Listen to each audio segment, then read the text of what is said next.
Ya está en el aire Juan Manuel Cao. A fondo. Bueno, muy bien. Hoy está con nosotros Carolina Barrero, una de las heroínas del 27N en Cuba, cuando un grupo de artistas, intelectuales, cineastas, realizadores, activistas y periodistas independientes exigieron respeto a la libertad de expresión y el cese de la censura y del hostigamiento. El nombre surgió a raíz de la concentración masiva que se produjo en las afueras del Ministerio de Cultura de Cuba el 27 de noviembre del año 2020 en respuesta a la escalada represiva contra los artistas. Forzada al exilio, Carolina ha sido sumamente efectiva denunciando a la dictadura en los más importantes foros de Europa y también aquí en los Estados Unidos. Su voz ha sido trascendente porque ha representado a la nueva generación de opositores que no rehúye ni el debate ni la polémica, pero tampoco el compromiso. Así que es un gusto que ella regrese a nuestro programa para evaluar qué se ha conseguido y qué se ha perdido en este año y medio desde que vino la primera vez. Muy buenas noches y bienvenidos a Fondo.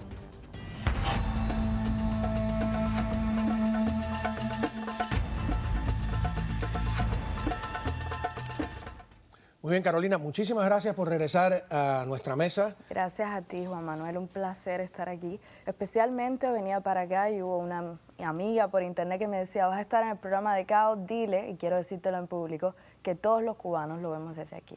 ¿Desde Cuba, tú dices? Desde Cuba. Ah, pues nada, pues muchas gracias de verdad, y sé además que siempre cuesta trabajo, así que lo agradezco, ¿no? He seguido en este año y 8 meses más o menos de que viniste la primera vez toda la actividad que has hecho, sobre todo en Europa, ¿no? Me llama la atención que has sabido tocar puertas, que has conseguido que te abran puertas de foros, de sitios importantes de la política española, de la política europea. Es mi percepción en la distancia, ¿no? Pero me gustaría saber, tú, una vez que has conversado con todas esas personalidades importantes, has estado en esos lugares, ¿cómo evalúas la situación del tema Cuba en la Unión Europea y en España? El tema Cuba sigue siendo un gran tabú.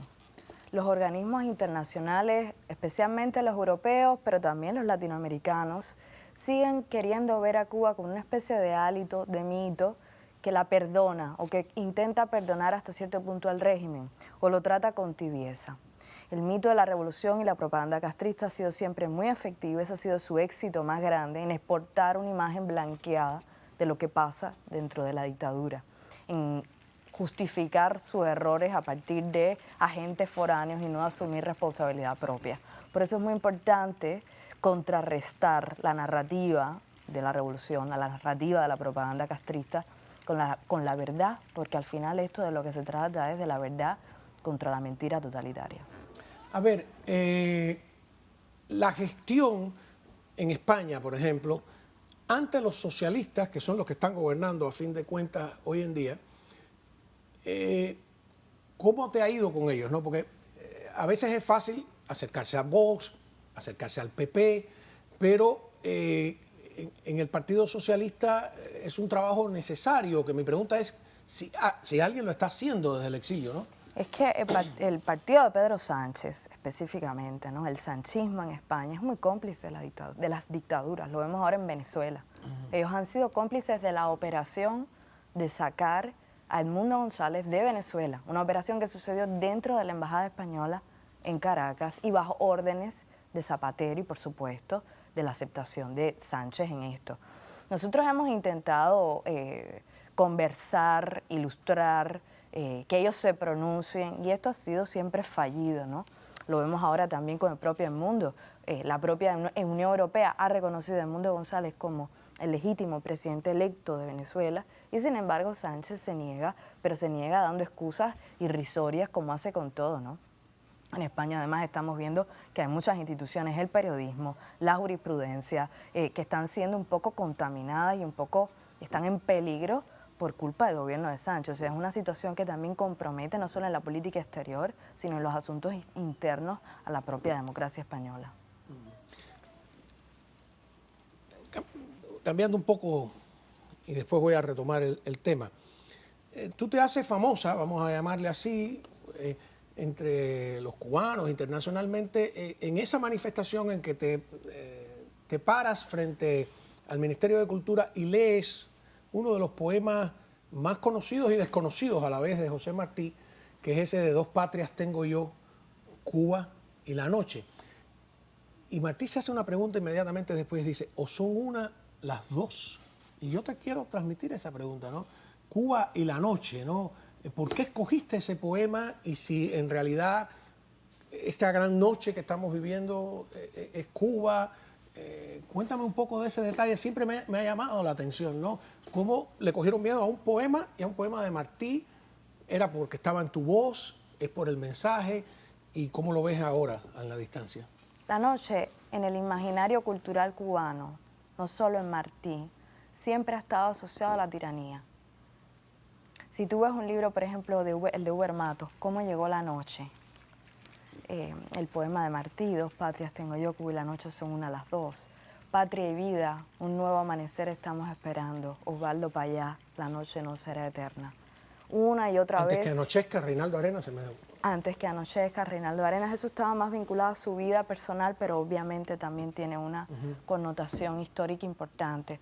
O sea, hay una identificación en nuestra cultura, en la literatura, de la noche y la dictadura, y la liberación, la democracia, con un nuevo amanecer. Eso está intrínsecamente ligado.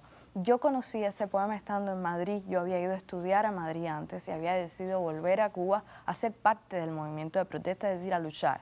Yo no volví a Cuba a irme a un hotel ni a pasear por el malecón, yo tenía la intención de volver y ser parte del movimiento, pero mientras estaba en ese exilio leí mucho este poema de Martí, que Martí también escribió mientras estaba exiliado en Nueva York, porque hay que recordar que Martí vivió la mayor parte de su vida adulta exiliado y preparó toda la guerra del 98 desde fuera de Cuba y escribió ese poema, si mal no recuerdo, en el año 1984, embargado por ese dolor de su patria, a la que describe también como viuda en ese poema. Yo tengo entendido que tú desciendes de una familia de mambises, ¿no? Del oriente de Cuba, y que de alguna manera en tu infancia bebiste de esas fuentes o es literatura. No, yo me crié con mis abuelos paternos y mi abuela, su padre había llegado a ser comandante del Ejército Libertador, su nombre era Olimpo Francisco Pérez, que fue también un dentista famoso de Bayamo, llegó a ser alcalde, tenía varios periódicos allí. Y entonces su infancia, la de mi abuela, estuvo muy cercana a la lucha de independencia y fueron los valores que me transmitieron cuando yo era niña. Yo me crié con ellos porque mis padres tuvieron que salir de Cuba, emigrar en los años 90. Cada uno cogió por su lado. La familia cubana siempre ha sido la gran víctima del castrismo. Y mi familia fue otra más de esa familia. Sin embargo, ese amor por la libertad, por Cuba, me viene de ellos dos, de mis abuelos. No sé si tenemos, pregunto a la producción, el momento en que estás leyendo el poema. ¿Podemos escucharlo? A ver. 2, 3. Dos patrias tengo yo, Cuba y la noche, o son una las dos. No bien retira su majestad el sol, con largos velos y un clavel en la mano, silenciosa Cuba, la vida triste aparece. Yo sé cuál es ese clavel sangriento que en la mano le tiembla. Está vacío mi pecho, destrozado está el vacío, en donde estaba el corazón. Ya es hora de empezar a morir. La noche es buena para decir adiós. La luz estorba y la palabra humana. El universo habla mejor que el hombre. Cual bandera que invita a batallar, la llama roja de la vela flamea. Las ventanas abro, ya estrecho en mí, muda, rompiendo las hojas del clavel, como una nube que enturbia el cielo. Cuba, viuda. Qué interesante. No recordaba que era un coro. Fíjate, no me acordaba de ese detalle. Luego, la foto de Martí en la contraportada. Eso fue una edición del 50 aniversario de la muerte de Martí, que se hizo en Cuba en el 1953. La generación del centenario se llamaba. Sí, exacto. Y ese video está hecho por Chino Novo. Éramos un coro, ese momento es un momento en el que todos estábamos muy nerviosos porque sabíamos que iban a venir por nosotros y que nos iban a entrar a golpe y que muy probablemente nos metieran en una guagua y como sucedió. ¿Cómo fue que sucedió después de eso? Bueno, leímos el poema como una especie de talismán. La idea era que nos protegiera la poesía de la violencia que iba a suceder en cualquier momento. Y nos pusimos de acuerdo y los muchachos buscaron por su teléfono, yo tenía el libro y lo leímos, ¿no? Inmediatamente después, o muy poco tiempo después, salió el ministro Alpidio con un séquito de viceministros. Alpidio Alonso. Alpidio Alonso. Que va a pasar a la historia por la canción de Gorky, ¿no? De Porno para Ricardo, que diga. Sí, va a pasar a la historia como el orangután que es, ¿no? Dándole golpes a periodistas en el medio de la calle. Tumbando teléfonos. Tumbando teléfonos. A Mauricio Mendoza le tumbó el teléfono y entonces, bueno, todas las mujeres que estaban en la FEU salieron a hacernos un acto de repudio y los agentes de la seguridad del Estado vinieron a amarrarnos y a llevarnos a los golpes dentro de una guagua, que fue un tránsito terrible desde allí, desde el Ministerio de Cultura hasta la estación de Infante y Manglar, donde estuvimos toda la tarde, fuimos interrogados, a las mujeres se les obligaba como un poco, te cachaban, pero también te tocaban donde no debían, o este procedimiento de quitar la ropa que le hacen a las mujeres tan humillante, ¿no? Es tremendo porque además tiene, como era el año de la pandemia, tiene también la simbología de la boca tapada, ¿no? Que con el tiempo sabe Dios qué otra lectura tiene. Sí. Te voy a agregar un detalle que creo que lo conversamos la otra vez, pero que es curioso. Esa casa donde está el Ministerio de Cultura, tú que ahora que has vivido en España, ¿no? Dos veces, era la casa de Sarrá. Sarrá era una familia que había hecho farmacias, droguerías le decían en esa época. Farmacias que habían trabajado muy duro y que eran, por supuesto, descendientes de españoles y españoles que el régimen castrista llegó y les quitó todo, incluyendo esa casa que después fue escuela de biblioteca y más tarde el Ministerio de Cultura. Continuamos hablando del rol de las nuevas generaciones, las más jóvenes en esta lucha por la recuperación de la democracia con Carolina Barrero, activista cubana por la democracia y defensora de los derechos humanos. Volvemos.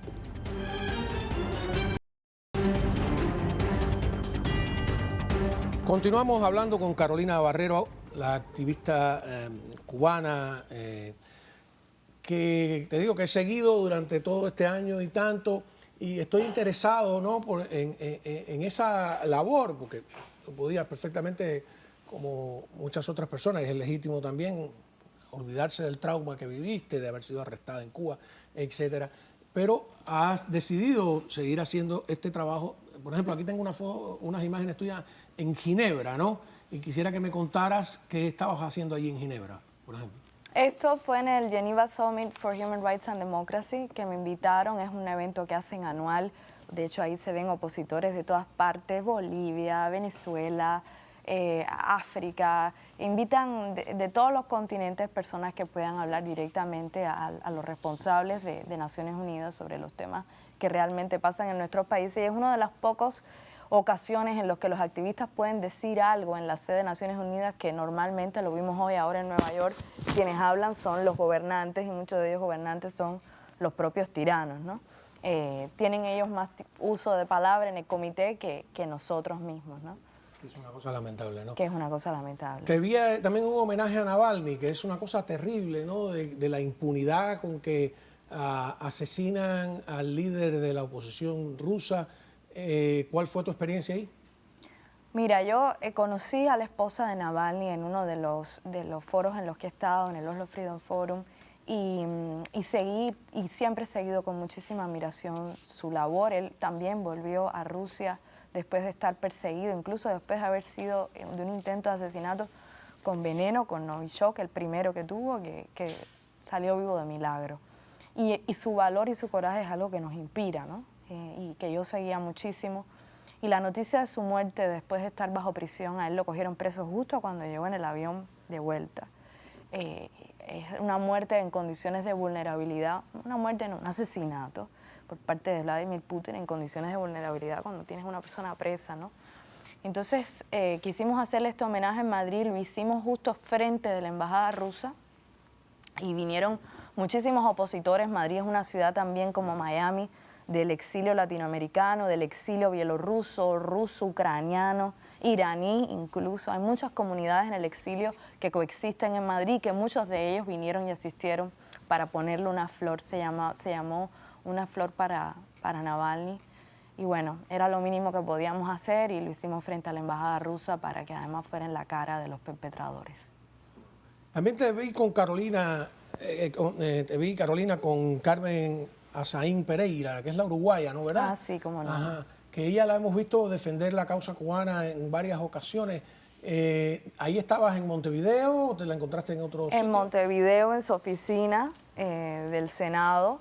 Ahí estoy con amigos de Jorge Valdés, de Cubanos Libres de Uruguay, Gio Orozco, de la Fundación para los Derechos Humanos en Cuba, y estamos presentándole a ella bueno, las preocupaciones que teníamos con el caso de Uruguay, las brigadas médicas, también agradeciendo el enorme apoyo. Uruguay es probablemente el país o uno de los países, yo creo que el país que más ha apoyado a Cuba. Dicen que hay 20.000 cubanos aproximadamente que han pasado, que viven en Uruguay.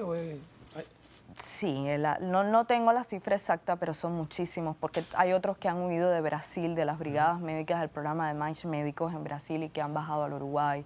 Es un número considerable, un número considerable. Y la idea de unir pues las gestiones latinoamericanas, la europea con la de Estados Unidos, también te hemos visto en el Departamento de Estado acá, ¿no? ¿Dónde se te escucha mejor? ¿En Europa o aquí en Washington? Todos escuchan. La pregunta es quiénes hacen y qué van a hacer. Porque ellos todos te escuchan con sus libreticas y apuntan diligentemente, nunca te niegan una reunión, pero luego, bueno, ¿qué vas a hacer y qué se puede hacer con esto? ¿Qué recomiendas tú que hagas? Yo tengo una gran preocupación y una gran búsqueda, que es alinear la política exterior norteamericana a la política exterior europea, que por mucho tiempo han estado descoordinadas y, a mi opinión, ha sido una estrategia del propio régimen que ha acomplejado a los europeos diciéndoles, ustedes tienen que separarse de la política estadounidense, que es muy agresiva para con Cuba, el mismo chantaje que le tiran a los demócratas. Nosotros lo que tenemos que buscar es un acercamiento, un engagement, en conclusión, el blanqueamiento de la dictadura, que es hacia donde va todo eso. Entonces, mi búsqueda es la de coordinar ambas agendas en términos de política exterior hacia Cuba y que esa agenda, en el caso europeo, incluya la suspensión del PDCA, que le envía millones de dólares. ¿Qué es el PDCA? Es el Acuerdo de Diálogo Político y Cooperación, PDCA por sus siglas en inglés, que está vigente desde el año 2016 por Federica Mogherini y luego fue endorsado por el último representante especial, he querido olvidar su nombre, Borrell, Josep Borrell, y que ha traído... El canciller de la Unión Europea. Sí, el alto representante. Más procastrista no puede ser. Sí, hemos tenido mucha suerte porque sus cargos duran 5 años y 5,5... Él sale ahora, ¿no? Sí, 5,5 días. Hemos tenido 10 años de una persona a cargo de la política exterior europea, ¿no? Que ha tenido la intención, ¿no?, de precisamente blanquear a la dictadura y generar vínculos con la dictadura como si se pudiera, ¿no? Claro. Y claro, eso le conviene muchísimo al régimen y la verdad es que en estos últimos años de implementación provisional, porque el tratado no está en vigor gracias a Lituania, que nunca lo ratificó, pero ellos lo han hecho provisionalmente, que es casi como si estuviera en vigor completamente. Sin embargo, no ha habido ningún avance en derechos humanos ni en democracia en Cuba, más bien lo contrario. Ha habido un retroceso enorme en estos últimos 8 años, especialmente después del 11 de julio, y sin embargo el mecanismo sigue vigente, aún teniendo una cláusula de suspensión para casos como este, en los que no haya un cumplimiento. No queremos que sucedan cosas como que vaya otro alto comisionado a La Habana y se reúna con los familiares de los presos políticos, pero que no se haga una foto con ellos y sí se haga una foto con Díaz-Canel, con los agentes del régimen. No queremos que las reuniones con la sociedad civil que tiene la delegación europea dentro de La Habana sucedan escondidas y no hay un reconocimiento público de ellas. No queremos que haya un sometimiento a las peticiones del régimen, sino que haya un reconocimiento de las fuerzas democráticas, de las fuerzas políticas y de la sociedad civil cabal, que son los agentes de ese cambio democrático en detrimento del régimen. Tampoco queremos el envío de millones en cooperación que van a las arcas del régimen y que poco van a los ciudadanos reales de a pie, a los ciudadanos cubanos. Y queremos también que la Unión Europea entienda que tiene que poner sanciones individuales a los perpetradores del régimen. Ese complejo de que no, que las sanciones no, sanciones individuales, personalizadas, nombres y apellidos, Miguel Díaz-Canel. Los miembros de la cúpula, no todos, Raúl Castro, los miembros de la cúpula del régimen todos y sus familiares. Y esto incluye que no puedan viajar a Europa, que no puedan tener cuentas abiertas en Europa, ni ellos ni sus empresas, porque también está Gaesa, está Cimex. Todas estas empresas tienen cuentas en Panamá que triangulan con la Unión Europea, con Suiza, con Londres. En Londres tienen un banco, el Having Bank. Entonces, ¿cómo es posible que Europa crea que está muy bien ponerle sanciones de este tipo a Lukashenko, al dictador bielorruso, y vea que en el caso de Cuba es distinto? ¿Cuál es la diferencia? La diferencia es ninguna. Entonces, ahora, he visto hacer una gestión que me llama la atención, porque, bueno, si tú vas a España, vas PP, PSOE, Vox, etcétera, pero te he visto con José Ramón Bauzá, ¿no? Que es el presidente del gobierno de las Islas Baleares. Pero que no pertenece a ninguno de esos partidos, tiene un propio partido regional, ¿no? Es una búsqueda en fuerzas que casi nadie toca a esas puertas. ¿Por qué? Bauzá es un gran aliado de la causa. Su posición es una posición moderada, de centro. Él los últimos 5 años estuvo como eurodiputado en el partido Renew Europe, después de terminar como presidente de Baleares. Es un gran amigo de José Daniel Ferrer. Recuerdo en esa foto que nos tomamos que él me estaba en ese momento hablando de José Daniel Ferrer y del compromiso que tenía con intentar hacer algo antes de que su mandato terminara. Lamentablemente no ha podido continuar en la Eurocámara en este mandato, pero allá donde esté, sé que en él siempre tendremos un aliado. Ok, bueno, nada, muchísimas gracias, ¿no? por ponernos un poco al tanto de lo que se está haciendo fuera de Miami, de lo que están haciendo pues los que se vieron obligados a salir después del 27N. Y nada, pues cuando quieras regresar aquí al programa y conversar de otros temas, de ideología, discutir un poco, ¿no? De lo que sea, de lo que sea. Tú me disparas y yo... Sí. No, yo vine hoy en son de paz. ¿Vas a estar un rato por Miami? Sí, voy a estar aquí hasta enero, viajando también mucho. Voy a seguir con mi labor, siempre que pueda, allá donde haya que ir, yo iré. Y cuando quieras volvemos a vernos. Yo estaré por aquí. Muchísimas gracias. Hemos conversado con Carolina Barrero, una de las heroínas del 27N, activista que, como ustedes ven, ha estado pues hablando por nosotros, hablando por su generación, hablando por Cuba y tratando de que se entienda esta causa que parece inentendible a pesar de que lleva ya más de medio siglo. Muchísimas gracias de verdad por haber estado con nosotros. Gracias. Al regresar, las nuevas tecnologías aplicadas a la guerra de los drones, parece ciencia ficción, pero no. Antes de eso, vamos a ver qué es lo que nos ofrece William Díaz Joyería. Hemos venido hasta William Díaz Joyería, que está requete ubicada aquí en plena calle 8. ¿Esto es la 8 y qué? Y la 8 y la 58. La 8 y la 58. 58, 40, Southwest, 8 calles. Me ha sorprendido el tamaño, es grandísima la joyería, ¿no? Una joyería bien linda, con bastante espacio. La gente que trabaja, tiene mucho deseo de trabajar aquí. Y transparente, ¿no? Veo que todo es un poco como una metáfora de la transparencia con que trabaja el personal. Me encantó el personal, ¿no? Lo hacemos bien muy bonito, amable. Lo hacemos bien bonito. Y la gente que trabaja aquí lo hace bien bonito también. Yo siempre me llevo el mérito yo, pero no solamente el mérito es mío. ¿Cómo no? Y veo que vende relojes, unos relojes espectaculares, ¿no? Alrededor de 30 relojes Rolex y tenemos Cartier también. Dale. Lo vendemos más barato que todo el mundo también. O sea, si andas buscando un Rolex, dame la oportunidad, no te vas a arrepentir. Y el número de teléfono, que eso es un clásico, ¿no? 86541-3203. La única persona en el mundo que se ha tatuado el número de teléfono en la mano sin miedo a que cambien el área code. El área code, sí, como lo cambiaron, ¿te acuerdas? El 305 y agregaron el 786. Sí. Bueno, y vamos a repetir esto porque tú vienes manejando por la 8, ahí como estoy viendo yo, exacto, y se ve la... Bajando avenida te va a quedar a la derecha. Ajá, y si vienes subiendo hacia el Palmetto te queda a la izquierda. A la izquierda vas a ver una fotico mía ahí en un cartelito y vas a ver la tienda. Un poquito más joven la foto. Tiene que actualizarla. Está arreglada. Así que, ¿y cómo es ese lema que tú tienes de que no quieres clientes?